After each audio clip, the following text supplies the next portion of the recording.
Dongfeng markasini bilmaymiz, to'g'risi. Biz ham mashinani markasiga qiziqmaymiz, faqat ishimiz bizga qiziq. Bu mashinamizni tom qismi, bilasizlar, panoramali bo'ladi bu. Shtorkasi juda ham uzun.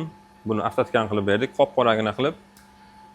Ish jarayonlarini ozgina ko'rsatib o'tamiz va ozgina ma'lumot berib o'tamiz. Mana shu tomni yechish, qo'yish.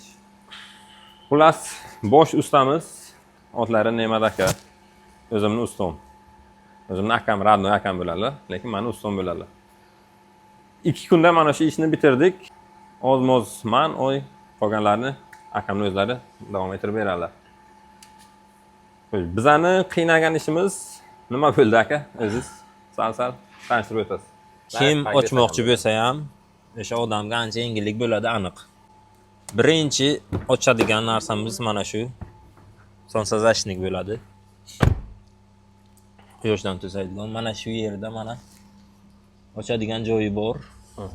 Orqa qismdan-da. Mana orqa oldin tomondan shunday atverkani tiqib aylantirsa, mana shunday olib aylantirsa ochiladi. Xo'sh, mana buni ham mana shu holatga aylantirsa, bu ham ochiladi. Bakovga qarab burash kerak. Hech qayerni tortish kerak emas. Bularga faqat knopka, bularga faqat aylantirib. Xo'sh, ana endi mana bu plafon, ko'p kishi sindiradi buni. Oldin qismidan mana shu yerdan atverka yordamida mana ikkita klipsisi bor. Temirlik o'shani italab shunday tortiladi. Ana bu yerda yana ikkita bor. Mana buni ham shunday ikki tomonda shunday atverka bilan qisib, shunday o'zi tushadi. Bu yerdan emas, faqat ana shu yer bilan shu yerdan. Bu yer o'zi avtomatik tushadi. O'sha ruchkalari hammasi atverkada. Oldini chiqadi. O'zi klipsilik. Xo'sh. Yana patolog ochish. Patologni ochish qiyin emas.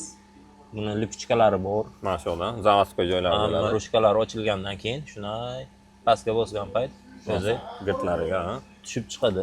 Mana shu girtlardan mana shu yerdan sekin tortsangiz pastga qarab lipchkalari bor. Tushadi. Zavodskoy ajraladi. Shtorkani olish uchun lukni taq qismini yechasizlar. Bitta oching shtorkani.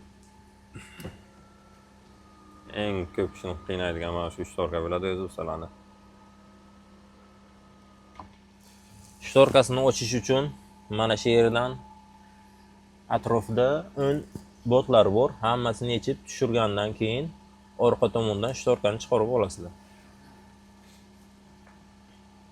Tikib qaytib joyiga o'rnatib qo'yasizlar. Lukni polni tushiriladi va shtorka ochiladi. Xullas, mashinamizni detallariga keladigan bo'lsak, juda ham lekin mustahkam ekan. Bu bakoylari yechiladi. Mana bu orqa bakoylari yechiladi patolog uchun.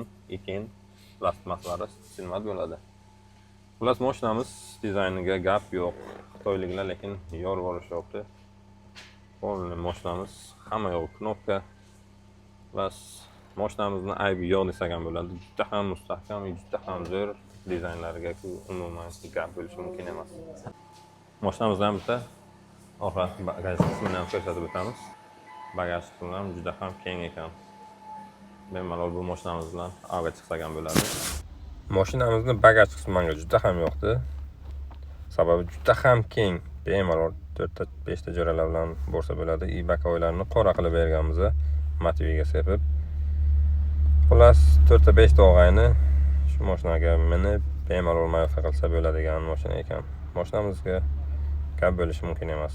Xizmatlar bo'lsa bemalol o'zimizga aloqa chiqaverasizlar. Mehnat uchun bitta like bosib qo'yish esdan chiqmasin. Kanalimizga obuna bo'lib qo'ying.